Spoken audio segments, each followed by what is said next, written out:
All right, so here's the second half of the test review, and I apologize that I'm a little bit sick, so I'm gonna do the best I can, and we'll get through this. So, first question, or question 9, says 16 campers are sharing 6 boxes of cereal equally. How much of a box of cereal will each camper receive? So we're dividing up 6 boxes of cereal divided by our 16 campers. And so, right off the bat, this doesn't match any of our answer choices, but I know I can simplify this. So, if I divide the top and bottom by 2, I would get 3/8. And so, each camper would get 3/8 of a box, and that matches answer choice B. Question 10 says, which set of numbers below contains 2 integers and 2 rational numbers? So 2 integers, 2 rationals. First one, I have -4, which is an integer. I have 0, which is an integer. 100% simplifies to 1, which is an integer. And then I have 1/3, which is a rational number. And of course, we know that all integers are rational numbers, but most specifically an integer, most specifically a rational number. So A doesn't work. B, 25 divided by 5 simplifies to 5, which is an integer. -8 is an integer, 2 is an integer, 3/5 rational. C, I have 3, which is an integer, -19 integer, 0.3 or 3/10 is a rational number, 1/8 is a rational number. And then on D, I have 1 is an integer, -8 is an integer, 1/2 is a rational, and 2 divided by 2 is 1, which is an integer. So my correct answer choice would be C. Question 11. During a 3-month period, 4 trees in Carmen's backyard grew in height. The rates at which they grew are as follows: 0.05 or 5/100ths, 1/10, 3%, and 1/5. List the rates in order from least to greatest. So I'm going to convert them all to decimals and then plot them on a number line. So I already have a decimal, 1/10 as a decimal, 0.1, but since I have 2 decimal places here, I'm going to keep that consistent, make that 0.10. 3% is 0.03, and then 1/5, 0.20. So plot all this on a number line. And so I can think of it all as money. That'll make it even easier. So I have 3 cents. The next one would be 5 cents, 10 cents, and then the largest one would be 20 cents. So then in order from least to greatest, I would just read it left to right back in the original format. So 3% would be my first one, then 0.05, 1/10, and then 1/5. D is my answer choice. Question 12. Trapezoid QRST is shown on the coordinate grid below. Which of the ordered pairs listed below is not a vertex of trapezoid QRST? So I have 4, -4, so let's go 4 to the right, down 4, and 4, -4 is point S. 3.5, -2, so 3.5, -2 would be right here. That's point R. -4, 1.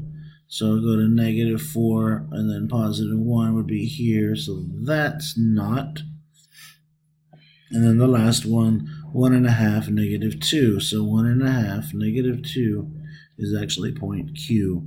So then the one that's not a vertex would be answer choice C. Question 13. Nico McBrain drew a line on coordinate grid below.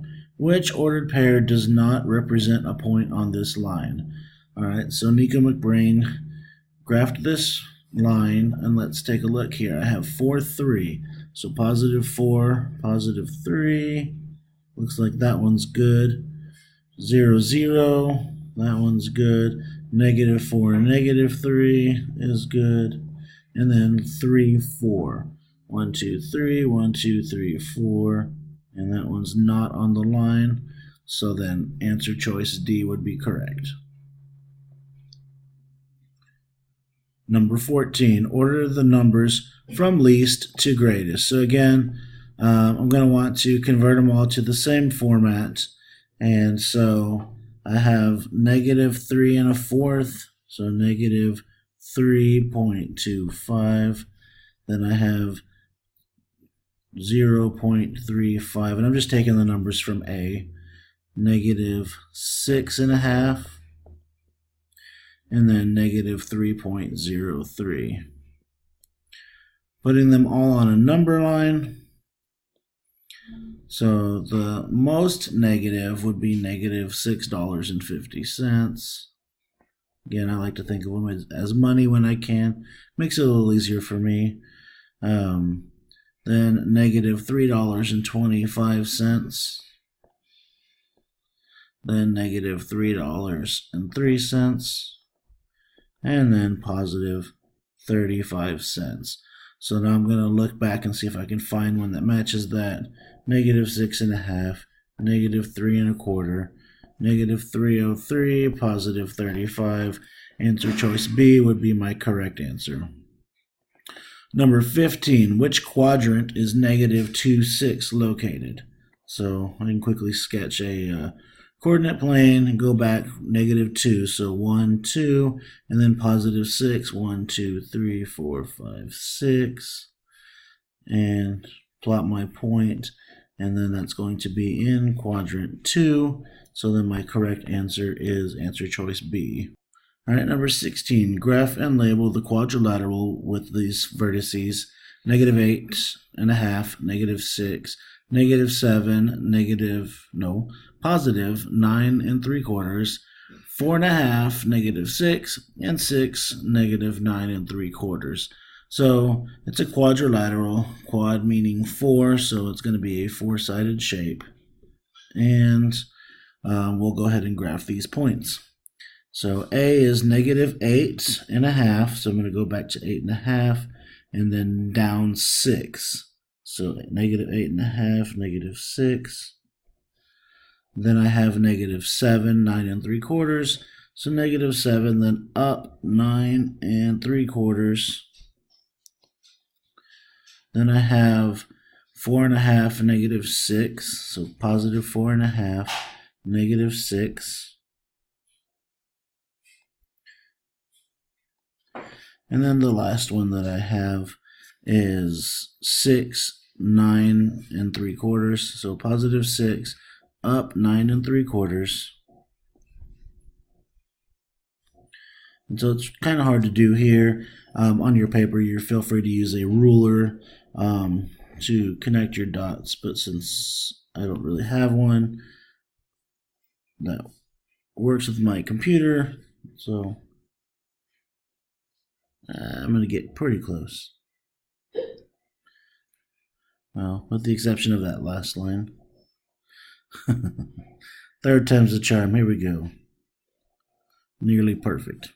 Or we'll pretend. All right, and there we go. There's my quadrilaterals, my 4-sided shape with the vertices A. Oh, that was not A. A. And then B. Because it does say to graph and label. So then C. And then finally D. All right, there we go. That is all for the test review. If you have any questions, feel free to ask in class.